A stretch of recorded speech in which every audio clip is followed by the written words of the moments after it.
Cinema തെരഞ്ഞെടുപ്പിൽ ചലച്ചിത്ര മേഖലയിൽ നിന്ന് കൂടുതൽ പേരെ രംഗത്തിറക്കാൻ ബി.ജെ.പി. ഒറ്റപ്പാലത്ത് സംവിധായകനും നടനുമായ മേജർ രവിയും തൃപ്പൂണിത്തറയിൽ നടി ശ്വേതാ മേനോനും സ്ഥാനാർത്ഥിയാകുമെന്നാണ് റിപ്പോർട്ടുകൾ. മോദിയുടെ കൊച്ചി സന്ദർശനത്തിൽ നടിയുടെ പാർട്ടി പ്രവേശനം ഉണ്ടാകുമെന്നാണ് ബി.ജെ.പി. വൃത്തങ്ങൾ നൽകുന്ന സൂചന. ഇരുവരും സ്ഥാനാർത്ഥികളാകുന്നത് വലിയ ഗുണം ചെയ്യുമെന്നും പ്രവർത്തകർക്ക് ആത്മവിശ്വാസം പകരുമെന്നുമാണ് ബി.ജെ.പിയുടെ കണക്കുകൂട്ടൽ. ഉണ്ണി മുകുന്ദൻ, കൃഷ്ണകുമാർ എന്നിവരും ബി.ജെ.പി. സ്ഥാനാർത്ഥികളുടെ സാധ്യതാ പട്ടികയിൽ ഇടം പിടിച്ചിട്ടുണ്ട്.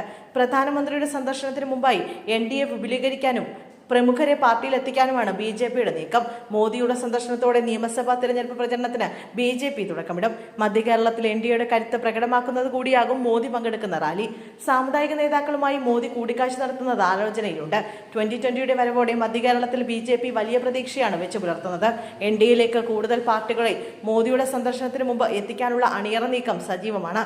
മറ്റു പാർട്ടികളിൽ നിന്നുള്ള നേതാക്കളെ അടക്കം പ്രമുഖരെ ബി.ജെ.പിയിൽ എത്തിക്കാനും കരുനീക്കം നടക്കുന്നു. മോദി എൻ.ഡി.എ പൊതുസമ്മേളനത്തെ അഭിസംബോധന ചെയ്യും.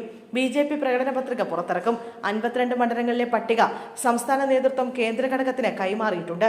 Nemom Rajeev Chandrasekhar, Kazhakkoottam V Muraleedharan, Kattakada PK. Krishnadas, Attingal GS. Ashanath, Thiruvananthapuram Karamanajayan G. Krishnakumar, Rajasekharan Nair, Kollam Prasanth, Chathannoor B Gopakumar, കരുനാഗപ്പള്ളിയിൽ ജിതിൻ ദേവ്, കൊട്ടാരക്കരയിൽ ആർ. രശ്മി, പത്തനാപുരത്ത് Akhilmarar, Thiruvalla Anoop Antony, Aranmula Kummanam Rajasekharan, MD. Ramesh, Chengannur Sandeep Vachaspathi, MV. Gopakumar, Manjeshwaram K. Surendran, Kozhikode north Navya Haridas, Shoranur Shankutty Das, Malampuzha C. Krishnakumar, Pala Shone George, Kanjirappally കേന്ദ്രമന്ത്രി ജോർജ് കുര്യൻ, കൊടുങ്ങല്ലൂരിൽ ബി. ഗോപാലകൃഷ്ണൻ, തലശ്ശേരി യുവമോർച്ച പ്രഭാരി ഒ. നിതീഷ് തുടങ്ങിയവർ കേന്ദ്ര ഘടകത്തിന് കൈമാറിയ പട്ടികയിലുണ്ട്.